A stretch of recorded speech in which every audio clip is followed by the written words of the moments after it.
Hello everyone. Now we will discuss Horace. Horace 65 to 08 BC. He has written many things. कई चीज़ें उन्होंने लिखी हैं जिनमें से ओड्स हैं. ओड्स क्या होते हैं? ओड्स होते हैं किसी चीज़ को प्रेज करना, किसी चीज़ को ग्लोरीफाई करना. मीन्स आप किसी की प्रेज में लिख रहे हैं किसी चीज़ को. ये 2 से 4 लाइन्स में हो सकते हैं, 2 से 4 लाइन में होते हैं अकॉर्डिंग टू होरेस. होरेस के जो ओड्स हैं वो 2 to 4 लाइन्स में हैं.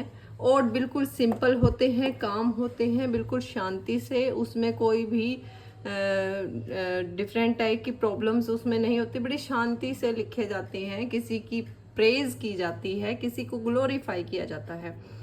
होरेस ने नेक्स्ट सटायर भी लिखा है. सटायर में क्या होता है कि किसी फोलीज का फन करना, laugh at the people out of the follies. जो लोग कुछ मिस्टेक्स हैं उनकी मिस्टेक्स का मजाक उड़ाना, वो एक प्रकार का सटायर है.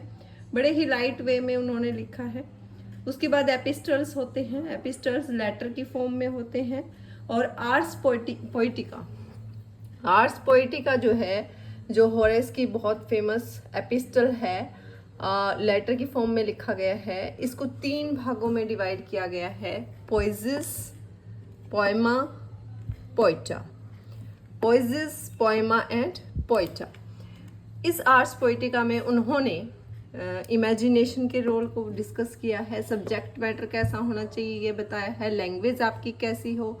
मीटर जो है हेक्सामीटर होगा, आइम्बिक पेंटामीटर होगा, किस में कौन सा मीटर यूज़ होगा, ओड में कौन सा यूज़ होगा, एपोड में कौन सा यूज़ होगा, सटायर में क्या होगा, ये सब चीज़ उन्होंने बताया है. ड्रामा में प्लॉट कैसा होगा, कैरेक्टरिस्टिक्स कैसी होंगी, ये सब उन्होंने डिस्कस किया है. अब हम आते हैं कि एपिस्टल्स कितनी बुक में होता है. एपिस्टल्स 3 बुक्स में होता है और ये बुक भी 3 बुक्स में है. आर्स पोइटिका भी हमारी कितनी बुक्स में है? 3 पार्ट्स में है. पोइजिस, पोएमा एंड पोइटा. और एपिस्टल्स की 3 बुक्स. सटायर्स की उन्होंने 2 बुक्स प्रेफर की हैं. ओड्स के उन्होंने 4 बुक उन्होंने जो है 4 बुक्स इन्होंने अपनी तरफ से प्रेफर किया है.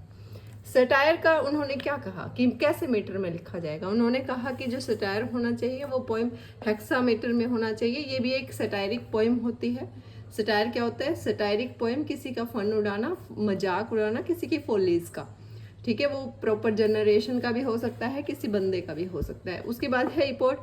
इपोड जो है वो आयम्बिक में लिखा गया है. ये इसमें इन्होंने 17 पोएम्स लिखी हैं. ये मैजिक से रिलेटेड, फूड से रिलेटेड इन्होंने लिखा है. कुछ और टॉपिक्स हैं उनके बारे में इपोड में लिखा है. ओड में इन्होंने लव और फ्रेंडशिप दिखाई है और वो 2 to 4 लाइन्स में इन्होंने ओड्स अपने लिखे हैं. एपिस्टल्स कितनी बुक्स में लिखे हैं इन्होंने एपिस्टल्स की वैसे 2 बुक कहा है. 2 बुक हो सकती हैं, लेकिन उन्होंने 3 बुक्स को भी प्रेफर किया है. इन्होंने कहा है 2 to 3 बुक्स. तो हमारी आर्स पोइटिका जो कि एक एपिस्टल है. एपिस्टल क्या होता है? लेटर की फॉर्म, उसमें लिखा गया है. अब हम डिस्कस करेंगे कि ये जो पार्ट्स उन्होंने लिखे हैं आर्स पोइटिका के. तो पोइजिस में उसने क्या बताया है? होरेस ने बताया है कि जो हमारा सब्जेक्ट मैटर है उसमें यूनिटी होनी चाहिए. ऐसा नहीं होना चाहिए कि आप पहले कुछ और दिखा रहे हो फिर कुछ और दिखा दिया, मीन्स लिंक जो है एकदम से टूट जाए. There should be a unity. Next वो कहते हैं बिल्कुल सिंपल होना चाहिए, किसी प्रकार की एब्सर्डिटी उसमें नहीं होनी चाहिए. थर्ड वन उन्होंने कहा है कि ये इंटर रिलेटेड है, जुड़ा हुआ है एक दूसरे से. सारा सब्जेक्ट मैटर एक दूसरे से इंटर रिलेटेड होना चाहिए, हारमोनियस होना चाहिए. ठीक है, बिल्कुल सब्जेक्ट इसका सिंपल हो, मीटर इसका आयम्बिक पेंटामीटर हो. ठीक है, ये सब उन्होंने बताया है. ये हमने कौन से पार्ट में पढ़ा? पोइजिस में. पोइजिस के बाद उन्होंने पोएमा में क्या लिखा है? पोएमा में उन्होंने सबसे पहले प्लॉट के बारे में बताते हैं. वो कहते हैं कि प्लॉट जो है it should be familiar, it should not be something superficial. कुछ ऐसा नहीं होना चाहिए कि जो समझ ही ना आए लोगों को. ऐसा होना चाहिए जिससे बंदे खुद को रिलेट कर पाए. The plot should be similar, familiar, simple. और बड़े ही ग्रेट स्किल से एक पोइट को काम करना होता है. इसमें अगर कॉमेडी आप लिख रहे हैं तो उसमें कॉमिक थीम हो, अगर आप ट्रेजेडी लिख रहे हैं तो उसमें कॉमिक थीम नहीं होनी चाहिए. ठीक है, ये सेंस से भरी हुई बात है. क्योंकि कॉमिक जो होगी वो थोड़ा सा सटायर होगा और वो लाइट मूड रखेगा, जबकि ट्रेजेडी आपका मूड जो है वो लाइट नहीं रखती है, उसमें आपको पेन और ये सब चीज़ें दिखाई देती हैं। उसके बाद उन्होंने कहा कि करैक्टर जो होना चाहिए वो ट्रू होना चाहिए और ये 5 एक्ट में होना चाहिए। पोएमा में उसने बताया है कि प्लॉट जो है 5 एक्ट से ज़्यादा ना हो, 5 एक्ट्स होने चाहिए एक प्ले में, करैक्टर बड़े ही सिंपल होने चाहिए। उसके बाद आता है पोइटा। पोइटा में वो पोइट के बारे में, पोइट कैसा होना चाहिए, पोइट ऐसा होना चाहिए जो बहुत स्किल्ड हो। स्किल्ड मतलब बहुत अच्छे से उस पर उसका कमांड हो वर्क के ऊपर। उसके वर्क्स पॉलिश्ड होने चाहिए, मीन्स वो अगेन एंड अगेन रिवाइज करे। मीन्स जब वो पब्लिश कर रहा है किसी चीज़ को, firstly find out is there any fault in it, if there is not any fault then you have to publish it, otherwise you have to revise it again and again and again.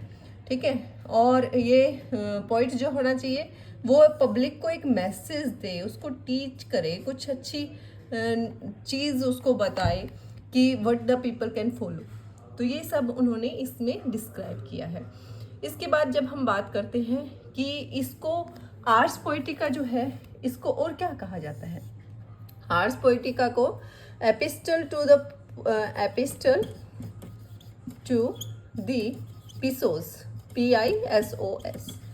PISOS, epistle to the Pisos भी इसका name है। किसका name है ये, hours poetica का। लेकिन Quintillion एक critic था, उन्होंने इसका नाम आर्स पोएटिका लिखा। किसने लिखा, क्विंटिलियन ने।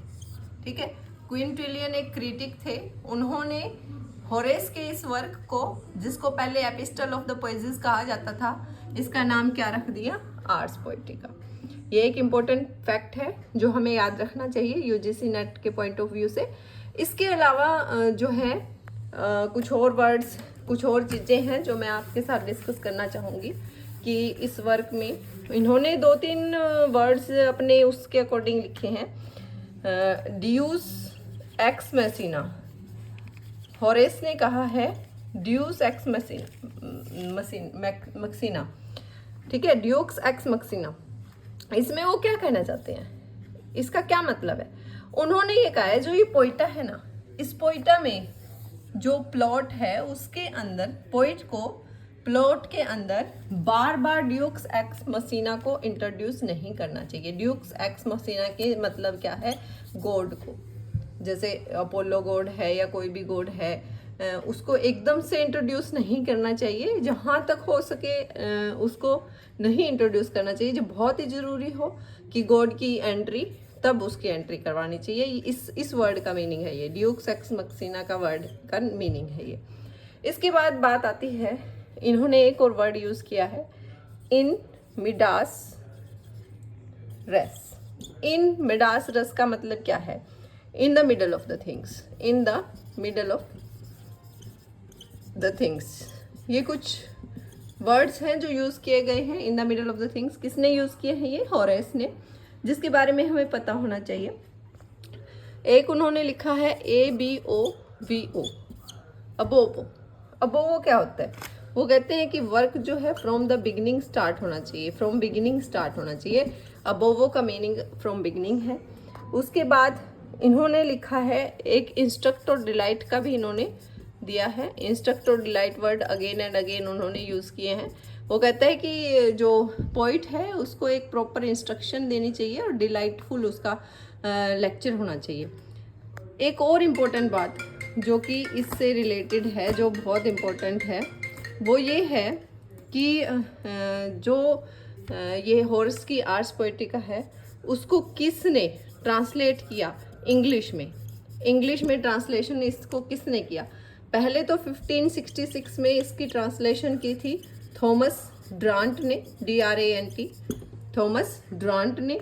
और फिर 1640 में इसको ट्रांसलेट किया था बेन जॉनसन ने। किस में, इंग्लिश में। ठीक है, all this is information is enough and sufficient regarding Horace Ars Poetica. Thank you.